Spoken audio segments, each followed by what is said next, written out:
This is why I read instruction manuals. I would never have guessed that this thing could rotate. So this is the Flexi strap by Insta360, and this is why I read these things, because I just take a glance to see, is there anything that I've missed? And so one thing that's pretty obvious is you can attach it at all of these different increments, which I think is pretty cool. Just that idea that you can, I'll show you this in a second, but that you can work with several different sizes of poles, even with, or, you know, yeah, anything, sizes of things. So if we go to this page right here, they're just showing you how the basic attachment works, and this is when I realized that you could rotate the thing. And I was like, that's freaking perfect. Because one issue for me, I'm gonna be putting my Go Ultra on this, but the Go Ultra is not, the mounting bracket is one directional for the magnetic part, but this means that I could literally have this mounted on my bike and then just spin the Go Ultra around.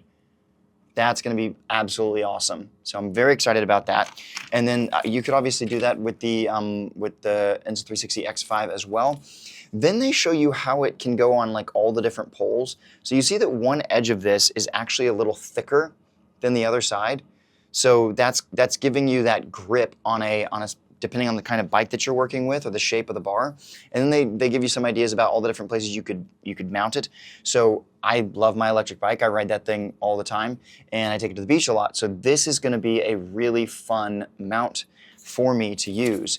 And as I said, this is not sponsored by Insta360, but they did send this to me as a collaboration.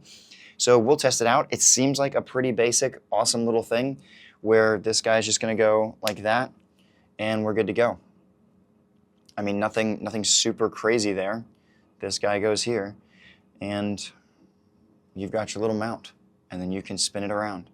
So I do think actually that this is a really good option for anyone that's trying to do bike stuff with their mounts.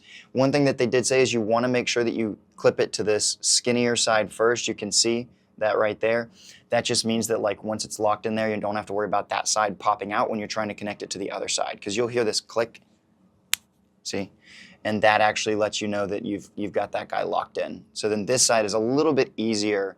It's just kind of like hooking on that side, but you can pop that out much more easily if you're trying to move it around to different places.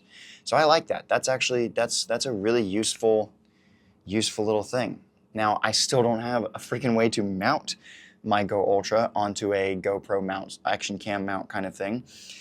I ordered 2 extra mounts, plus I have a creator combo coming in today, I believe, for the Go Ultra, but it has been a little monster to try and get all the accessories for this camera. So hopefully I can get some of those soon. Oh, I was gonna show how this like went around there, but I guess we're just gonna leave that. So, oh, there's an interesting idea. No, that would be useless. Okay, so this is the mini 2-in-1 handle. I made a video on this one just recently, and I was going to use that as a demo, and then I didn't for that, so there's that. But I do recommend switching out this piece right here. I talked about that in the other video. This thing comes with like this big little lanyard strap. This lanyard strap, but the location of it puts it like right on the bottom of this whole thing. And while it can like be out of the way, it's still just something that's sort of obnoxious to have there. Whereas this little pea pod is great. So a little bonus information there, in case you somehow missed that other video of mine. Yeah, I love that. That's a great little... All right, hope this helped you. Let me know if you have any questions. Remember, we're either going to sink or swim. Let's rise with the tide, and I'll see you on the flip side.